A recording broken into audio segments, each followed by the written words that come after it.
بسم الله الرحمن الرحيم. دروس اللغة العربية غير الناطقين بها. الكتاب الأول الدرس الثاني والعشرون. يجرما إشكينج درس.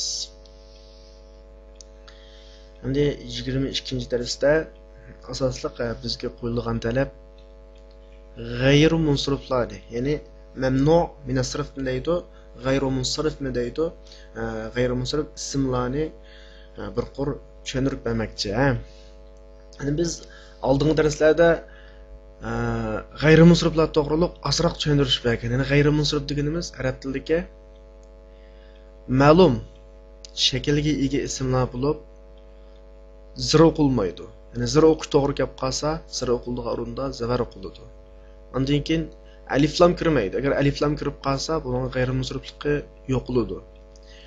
Tanvin o'qilmaydi. Taq o'qiladi. Başta isimler gayrimunsirif isim buludu. Hem de gayrimunsirif isimlerinin biz ancha-muncha türünü bayan qilgan. Hem de bugünkü derste bir kadar yig'inchoqlaymiz gayrimunsiriflarni. Hem de şu birinci kısım kitabını o'qiydigan o'quvchilarga mas qadamda. Masalan, mandaq qismlar gayrimunsirif buludu degandek, nayt yengil asosda yig'inchoqlab o'tib ketamiz. Olsa darstagi ikkinchi betga qarang. Al-mamnu'u min as-sarf degan o'ringa.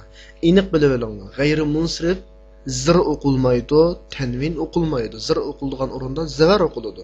Mana bu g'ayrimunsirifning asosiy jumladagi ishlatish tegishli qoidasi. Hamda g'ayrimunsirifni avtor bizga nima deb tushuntirdi? Al-anwa'ul atiyya min al-asma'i mamnu'atu min as-sarf. Yani ismlardan tuvandagi turlari munsirifdan cheklanadi, ya'ni g'ayrimunsirif bo'ladi. 6 turli ism, 6. Birincisi ayollarning ismi, yani 3 harfdan ortiq ayollarning ismi va narsalarning ayolcha ismi, ya'ni oxirisida tavogan ismlari 3 harfdan ortiq bo'lish kerak. 3 harfdan ortiq bo'lgan o'rin yoki shahar yoki boshqa narsalarning 3 harfdan ortiq bo'lgan oxirida tavogan ism g'ayrimunsirif bo'ladi. Bu birinchisi. Bu birinchi turdagi g'ayrimunsirif berilgan misollarni qarab boqadigan bo'lsak, Zeynab, Maryam, Fatima ayollarning ismi chuqur 3 harfdan ortiq bo'lish kerak. Undan keyin Makka, Judda bu yer nomining ismi, ya'ni shahrining ismi nomi 3 harfdan ortiq oxirida ta bo'lish kerak. Ikkinchi turli g'ayrimunsirif erlarning ismi oxirida ta bo'lib qolsa, erlarning ismi oxirida ta bo'lib qolsa, bu g'ayrimunsirif bo'ladi. Masalan, Hamzatu, Usamatu, Muaviyatu, Talhatu degandek, bu chuqur 3 harfdan ortiq bo'lish kerak. Uchinchi turli g'ayrimunsirif oxirida alif, nun kelib qolgan ismlarning ichidagi oxirida alif bilan bo'lgan ism va sifatlar.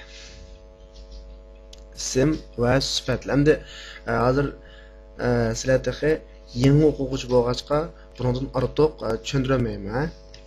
Faqat sizlarga odatdagi ismlar bo'lib qolsa, chuqur maxsus xos ism bo'lish kerak. Yani xos ismning oxirisida alif nun ortiq alif nun kelib qolsa, masalan, Osmanu, Affanu, Sufyanu, Marwanu, Nu'manu degandek alif nun ortiq alif nun bo'lib qolgan bo'lsa, bu ismlar g'ayrimunsirif bo'laveradi. Undan boshqa sifatlarning oxiridami alif nun bo'lib qolsa g'ayrimunsirif bo'laveradi. Masalan, kaslanu, jaw'anu, atshanu, shab'anu, mal'anu degandek. Masalan, kaslanu mas, jaw'an och, atshan ussuz, shab'an to'q, mal'an to'shaq degandek yuqoridagi sifatlarning hammasi oxirida alif nun kelganligi uchun g'ayrimunsirif bo'ldi.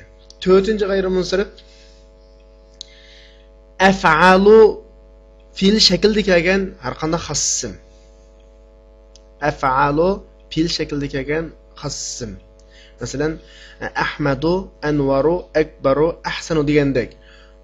Undan sifatlarmi g'ayrimunsirif bo'ladi, mush shaklda kelgan.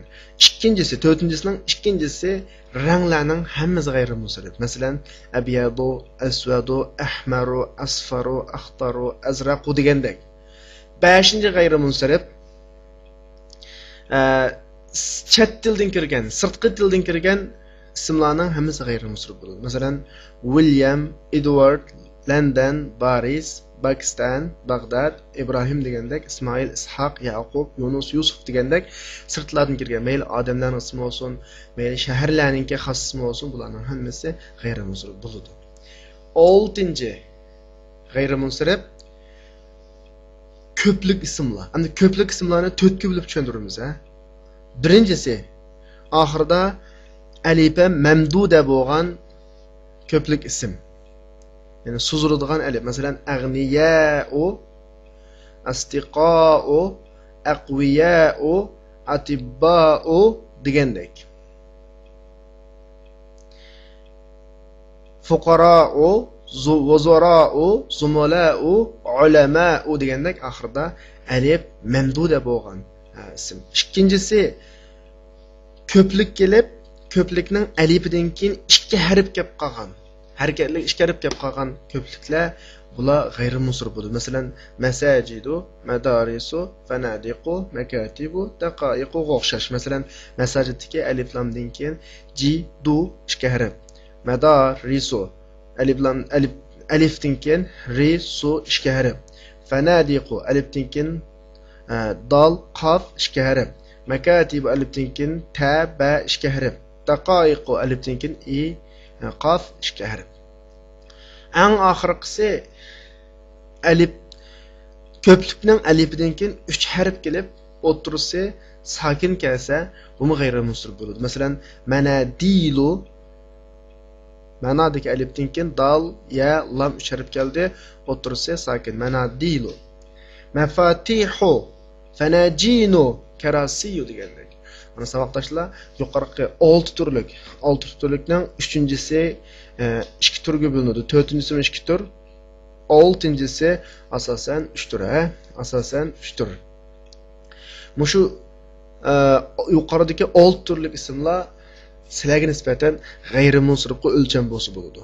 Masalan, birinchi turdagi ayollik 3 harfdan ortiq ismlar, ikkinchi turdagi erlik, oxirida tavib qolgan ismlar, xos ismlar. Uchinchisi mayli ism bo'lsin, sifat bo'lsin, oxirida alif lam kelib qolsa. To'rtinchisi af'al o'lchimida kelgan ism va sifatlar. To'rtinchisining ikkinchi tarmoqi ranglar. Undan keyin 5-chisi chet tildan kirgan 3 harfdan ortiq har qanday ism. Chet tildan kirgan 3 harfdan ortiq har qanday ism. 6-chisi oxirida alifi mamduda bo'lgan ko'plik. 6-chisining ikkinchisi ko'plikning alifidan keyin 2 harf kelgan yoki ko'plikning alifidan keyin 3 harf o'tirsa sakin kelgan yuqoridagi turlar hammasi g'ayrimunsirif hisoblanib, sizlar o'qilmaydi, sizlar o'qildigan o'rinda zavar qiladi, tanvin o'qilmaydi. Endi g'ayrimunsirif asosan tushunilgan bo'lsa, darsni boshlashdan ilgari yangi so'zliklarni bir tushunib o'tib ketaylik. Al-kalimatul jadida.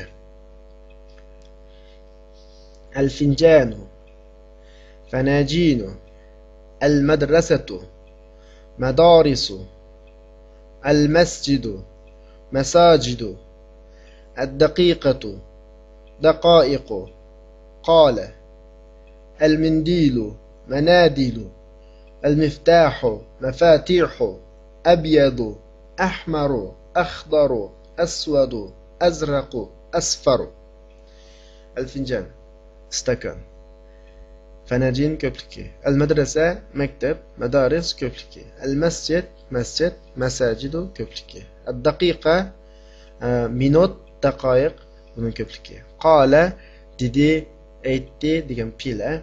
El-mindilu lunga, qo'lyog'liq. Manadilu köpüklü. El-miftahu ochqich. Mafatihu bunun köpüklü. Abyad oq ranga. Ahmar qizil, akhdar yeşil, asvad, qora, azraq, ko'k, asfar, siriq. So'zliklar tushunib bo'lgan bo'lsa, men tekstni bir qor, dialogni bir qor o'qib, tarjima qilib, tahlil qilib beray. الدرس الثاني والعشرون 22 درس. حامد طبيب زوجته مدرسة اسمها آمنة. حامد له 4 أبناء هم حمزة وعثمان وأحمد وإبراهيم أحمد وحمزة طالبان. أحمد طالب مجتهد وحمزة طالب كسلان. عندي 5 أقلام. هذا قلم أحمر وهذا قلم أزرق وهذا قلم أخضر وهذا قلم أسود وهذا قلم أصفر. عندي مناديل كثيرة. هذا أبيض وهذا أصفر وهذا أحمر وهذا أزرق وهذا أخضر. أعندك منديل أسود؟ لا، ما عندي منديل أسود. عندي مفاتيح كثيرة. هذا مفتاح الغرفة وهذا مفتاح الحقيبة وهذا مفتاح السيارة. في بلدنا مساجد ومدارس كثيرة وفنادق قليلة. أهؤلاء أطباء؟ لا، هم مدرسون وهم علماء كبار. حامد طبيب. حامد bir doktor.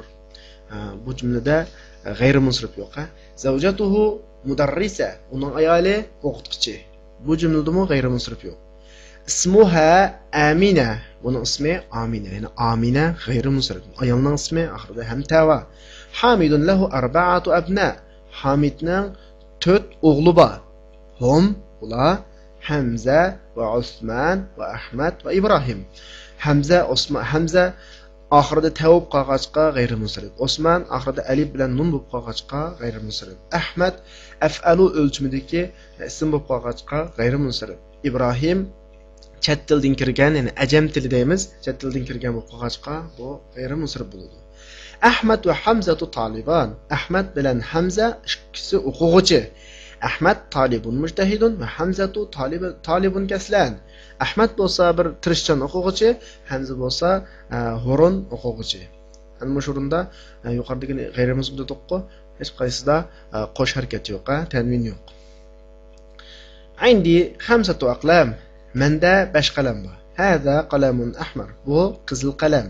وهذا قلم أزرق. bu ko'k qalam. وهذا قلم أخضر. bu yeşil qalam. وهذا قلم أسود. bu qora qalam. وهذا قلم أصفر. bu sariq qalam. Ana shu o'rinlardagi ahmar, azraq, axdor, asvad, asfar deganlarning hammasi rang yana g'ayrimunsiriflar. عندي مناديل كثيرة. menda nurg'un lungilar bor. Manadil ko'plik. Ya'ni alifdan keyin dal, ya, lam 3 harf keldi, o'tir sakin keldi. Bu shun g'ayrimunsirif. Manadilu kathiratun. Manadilni tenin o'qimaymiz. Hada abyad va hada asfar va hada ahmar va hada azraq va hada akhdar. Bu oq, bu sariq, bu qizil, bu ko'k, bu yeşil. Ana shu mushurlarda abyad, asfar, ahmar, azraq, akhdar hammasi g'ayrimunsirif, tenin o'qilmaydi. عندك منديل أسود. قشنızda, yani sizde qora lungi bormi? Mindilun g'ayrimunsirif bo'lg'achqa mindilun deb tanmin. Asvad onun isbati bo'lg'achqa g'ayrimunsirif bo'lg'achqa mindilun o'xshash tanmin o'qilmasdan asvadu deb o'qiladi. La ma indi mindilun asvad. Yo'q, menda qora qo'lyog'liq yo'q. عندي مفاتيح كثيرة. menda nurg'ulg'an ochqich bor. Mafatihu alifdan keyin 3 harf kelib g'ayrimunsirif bo'ldi. Şuna qo'sh o'qilmaydi. Hada miftahul g'urfa. bu yotoqning ochqichi. Va hada miftahul haqiba. bu sumkaning ochqichi. Va hada miftahus sayyara. bu bo'lsa mashinaning ochqichi. Fi baladina masajid va madaris katira. Bizning davlatimizda nurg'ulg'an masjid va maktablar bor. Masajid alifdan keyin ishkarib keldi. Madaris alifdan keyin ishkarib keldi. Bu ko'plik bo'lib g'ayrimunsirif bo'ldi. Va fanadiqu qalila. Az mehmonxonalar bor. Ozgina mehmonxona. Fanadiq o'xshashlar alifdan keyin ishga kirib keldi, g'ayrimunsirif bo'ldi. Aha ulayati ba mavla doktormi? Bu ko'plik kelib alifi mamdud keldi oxirisida. Shuningcha g'ayrimunsirif bo'lib ketdi. La hum mudarrisun. Yo'q, ular o'qituvchi. Va hum ulama'u kibarun. Ular cho'ng olimlar. Ulama'u oxirida alifi mamdud kelib kelgan ko'plik bo'ldi, shunga g'ayrimunsirif bo'ldi. Shuningcha tanvin o'qilmaydi. Tushunishli bo'lgan bo'lsa, tamrin ko'nikma tuvandagi so'zlarni o'qib oxirini muqimlab yezing demakchi o'g'ini munsiriflarini qo'sh harakat bilan yozasiz, g'ayri munsiriflarini taq harakat bilan yozasiz. Masalan, Muhammadun Fatimatu ga o'xshash. Mushuncha oxirigacha ishlab chiqarib olsanglar bo'ladi. Va axiru da'vana alhamdulillahi robbil alamin.